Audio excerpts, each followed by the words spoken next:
किसान का पुत्र जिनालय से घर जा रहा था और रास्ते में दोनों मिले चौराहे पर। वहां से वेश्यालय से आ रहा था नगर सेठ का पुत्र।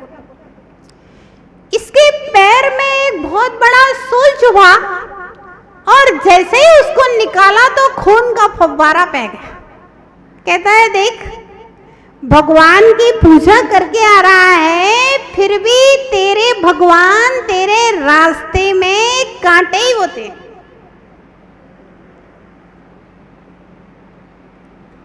चला आगे। उसी दिन नगर सेठ के पुत्र को एक रत्नों से भरा हुआ स्वर्ण घट मिला। बोला, देख, कुछ नहीं करता हूं फिर भी मुझे रत्न मिल रहे हैं, और तू इतना पूजा पाठ कर रहा है फिर भी कांटे चुभ रहे हैं। कुछ नहीं बेचा, बोला बेचारा, गरीब बोल ही क्या सकता है अमीर के सामने। नियोग था उसी दिन नगर में मुनिराज आए और दोनों गए मुनिराज के दर्शन करने के लिए।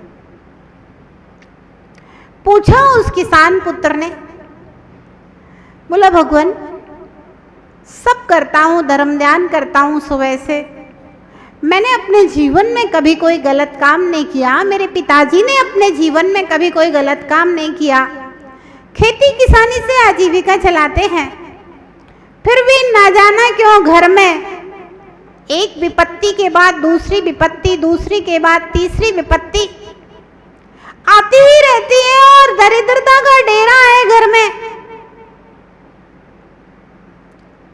संत अवधि ज्ञानी थे। उन्होंने कहा, वत्स, पिछले कई जन्मों से पहले, कितने जन्मों से पहले? आप लोग कहते हैं ना, माता जी हमने तो कोई पाप किए ही नहीं है फिर भी परेशान है। पिछले कई जन्मों से पहले तूने मंदिर का द्रव्य खाया था,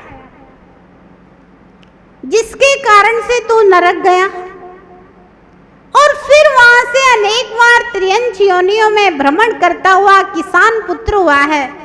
वत्स, थोड़ा सा तेरा पाप कर्म और शेष रह गया। हाँ, अब बस आने वाले समय में तेरे अच्छे दिन आने वाले हैं और तेरा जन्म कुंडली बताता है, ग्रहों की दशा बताती है। वत्स, आज प्रातः काल की बेला में तेरी अलफ थी। जिस स्थान पर तुम्हें कांटा चुभा था उसी चौराहे पर जाकर के देखना, बगल में एक बड़ी सी शिला पड़ी हुई है, उसके पीछे एक काला कोबरा नाग बैठा हुआ है और तेरी कुंडली के अनुसार आज वो नाग तेरे पैर में डसना चाहिए था, लेकिन जिनेंद्र भगवान की आराधना करके जो जा रहा था, अभिषेक पूजन करके जा रहा था, असंख्यात गुणित कर्मों की निर्जरा जिनेंद्र की आराधना में तूने की थी, तो वह तेरी शूली, तेरी मृत्यु मात्र एक कांटे में परिवर्तित हो गई। मतलब सिद्धांत समझ में आया कि नहीं? कहानी नहीं सुना रहे हैं, ध्यान रखना। जैन सिद्धांत समझा रहे हैं आपको, कहानी तो माध्यम है। क्या समझ में आया? जो धर्मात्मा होते हैं, पिछले जन्म में पाप किया है तो उसका पाप कर्म उदय में तो आता है, कम होकर के आता है। हाँ, उदय में तो आएगा, पूरा नहीं कटेगा। 99% कट जाएगा तो भी 1% तो भोगना ही पड़ेगा। हम करें 99.99% भी कट जाएगा तो भी 0.00 पर 1% तो भोगना पड़ेगा।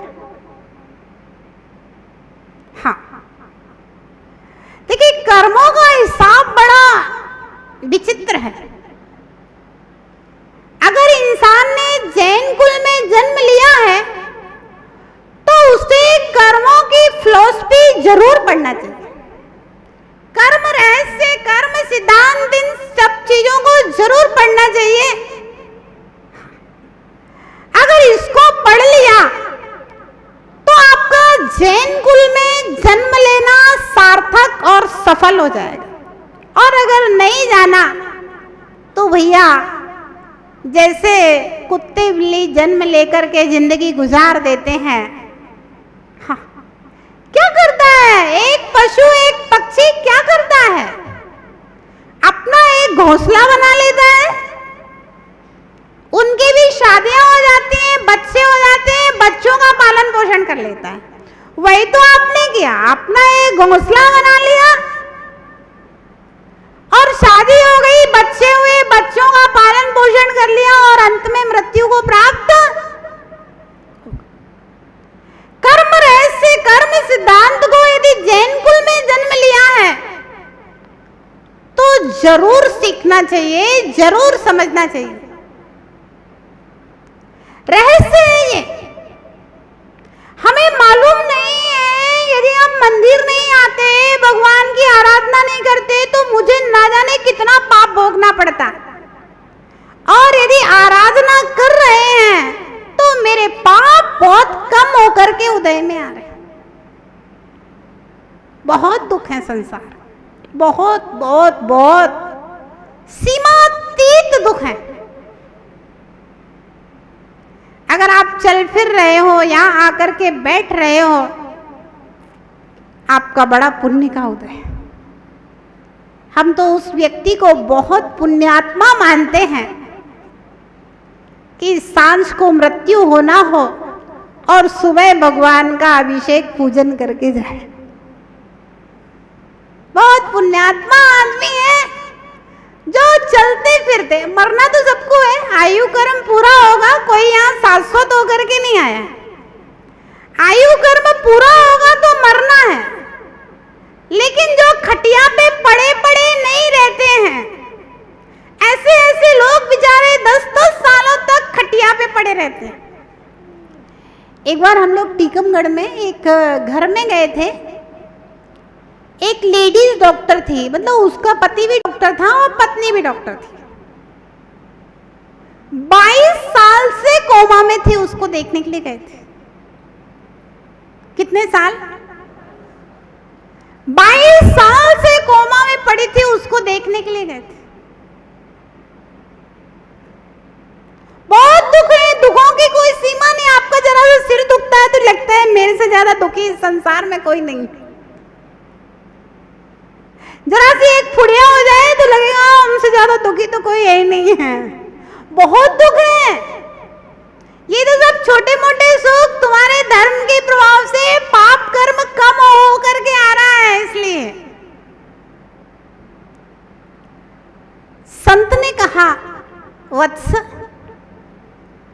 आज तुझे सर्प काटना था पैर में, लेकिन जिनेंद्र भगवान की आराधना के प्रभाव से, विशुद्धि के प्रभाव से कर्मों की इतनी निर्जरा हो गई कि सांप ने तो नहीं काटा, लेकिन कांटा जरूर चुभ गया, खून निकला। फिर पूछा कि भगवान ये मेरा मित्र है, ये तो कुछ भी नहीं करता है, लेकिन फिर भी इसको तो स्वर्ण घट मिला है, रत्नों से भरा हुआ। संत ने कहा, हाँ वत्स, पिछले जन्म में भी ये एक सेठ का ही पुत्र था और इसने अपनी चंचला लक्ष्मी को खूब दान पुण्य, गरीबों की सेवा में, धर्म की आराधना में लगाया है। उसके प्रभाव से फिर से ये नगर सेठ का पुत्र हुआ है और इसका पिछला पुण्य का उदय है। और वत्स, आज का जो दिन था, तुम्हारे इस मित्र को राजगद्दी मिलने वाली थी। कल संध्या को राजा ने अपने मंत्रियों को बुला करके चर्चा की थी राजा निसंतान है आपका कि नगर सेठ के पुत्र को युवराज बना देना चाहिए। कल का मुहूर्त अच्छा है आजकल। मंत्रियों ने कहा महाराज, धनवान का पुत्र होने से ऐसे ही राज्य में उसके आतंक बहुत ज्यादा है, सप्त व्यसनी है, जुआ के अड्डों पर बैठा रहता है, चाहे किसी लड़की को चाहे कभी छेड़ता है, चाहे कुछ करता है, ऐसे ही उसके आतंक बहुत है। और युवराज बना देने से तो करेला और नीम चढ़ा, युवराज बना देने से तो उसके आतंक और बढ़ जाएंगे, आपके राज्य को आपके बाद नष्ट कर देगा। जल्दी क्या है, अभी तो आप बहुत दीर्घायु हैं, समय आने पर हम किसी योग्य व्यक्ति को देख करके युवराज पद घोषित करेंगे। राजा ने अपने गुप्तचरों से पता किया मंत्रियों की बात में कितनी सच्चाई है। 100% मंत्रियों की बात में सच्चाई थी और आज तुम्हारा युवराज पद होना चाहिए था, लेकिन सप्त व्यसनों के कारण, तेरे अन्याय अनीति अत्याचारों के कारण से वह युवराज पद मात्र रत्नों से भरे हुए स्वर्ण घट में परिवर्तित। सिद्धांत समझ में आया क्या? अगर पाप करते हुए भी वैभव मिल रहा है, पाप करते हुए भी, अधर्म करते हुए, अनीति अन्याय व्यसनी व्यक्ति को भी अगर वैभव मिल रहा है, सम्मान मिल रहा है, अगर ये धर्म ध्यान करता तो इसका सम्मान सिद्धांत क्या निकला? सिद्धांत, धर्म करने से हमारे पाप कम होकर के आते हैं और पुण्य बढ़ रहा है, और पाप करने से हमारे पुण्य कम हो रहे हैं और पाप बढ़ रहा है। अब भले ही हमें ये दिख रहा है कि भैया ये पापी आदमी है और ये बहुत संपन्न दिख रहा है, अगर पापी नहीं होता तो उससे ज्यादा संपन्न होता। ध्यान रखना, पाप के उदय से संपत्ति नहीं आती है, संपत्ति तो लाभांतराय कर्म के क्षयोपशम से, पुण्य के उदय से पैदा हुआ करती।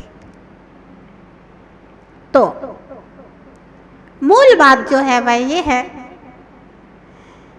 कि धर्मात्माओं को दुखी देख करके, अपने जीवन में धर्म साधना करते हुए भी मैं दुखी हूं, ऐसा सोच करके धार्मिक आस्था को कम ना करें और पापियों को संपन्न और वैभवशाली देख करके धार्मिक आस्था को कम ना करें। अधर्म के ऊपर विश्वास मत करना, जीवन में कभी भी कर पाओ ना कर पाओ, विश्वास हमेशा सत्य और सदाचार के ऊपर ही करना। आगे चलते हैं। तीसरी बात, भगवान महावीर का सिद्धांत कहता है, इतिहास पुराण उठा करके देख लीजिए,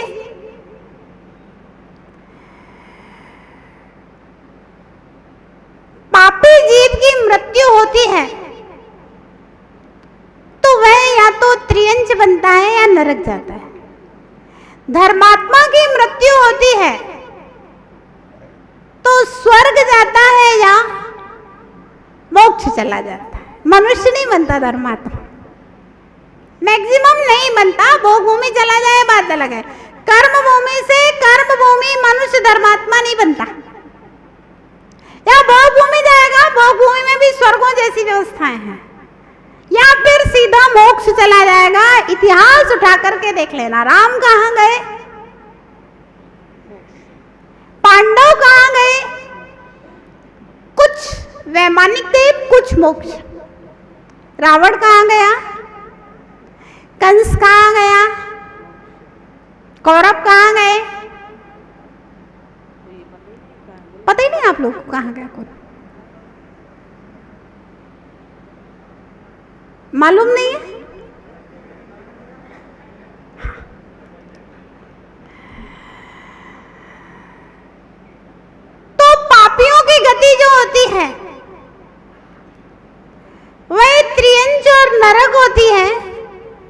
धर्मात्माओं की गति स्वर्ग अथवा मोक्ष हुआ करती है।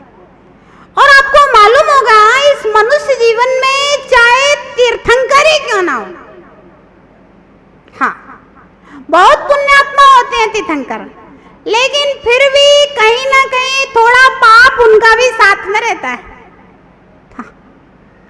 पारसनाथ के ऊपर उपसर्ग हुआ पाप के उदय से कि पुण्य के उदय से? महावीर भगवान के ऊपर उपसर्ग हुआ पाप के उदय से कि पुण्य के उदय से? आदिनाथ भगवान को 6 महीने तक आहार नहीं मिला पाप के उदय से कि पुण्य के उदय से? चक्रवर्ती भरत जो तद्भव मोक्षगामी थे उनका अपने भाई के द्वारा अपमान हुआ पाप के उदय से कि पुण्य के उदय से? पाप के। मतलब कितना बड़ा भी पुण्यात्मा होगा फिर भी कुछ ना कुछ पाप साथ में होगा।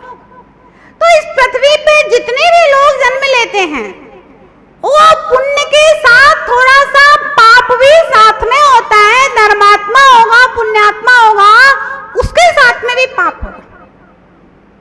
अब देखिए जो पापी है वो भी पुण्य लेकर के आया है, ध्यान रखना। रावण को आप क्या समझते हैं? कंस को आप क्या समझते हैं? क्या पुण्य नहीं था? 3 खंड का अधिपति हो, 16,000 सुंदरी विद्याधरी स्त्रियां जिसकी हो, क्या पाप के उदय से कि पुण्य के उदय से? जितनी विद्याएं रावण ने सिद्ध की थी उतनी विद्याएं रावण के समय में किसी दूसरे को सिद्ध नहीं थी। पाप के उदय से कि पुण्य के उदय से? पापी है वो भी पुण्य लेकर के आया है, ध्यान रखना। तो भगवान महावीर का सिद्धांत कहता है कि भैया जो पापी है उसका पाप पुण्य है, अब उसको नरक जाना है तो वो अपना पुण्य कहां भोगेगा? पाप भोगने के लिए तो उसको नीचे जाना है और पुण्य कहां भोगेगा? पुण्य यहां भोगेगा। अब जो धर्मात्मा है उसको स्वर्गों में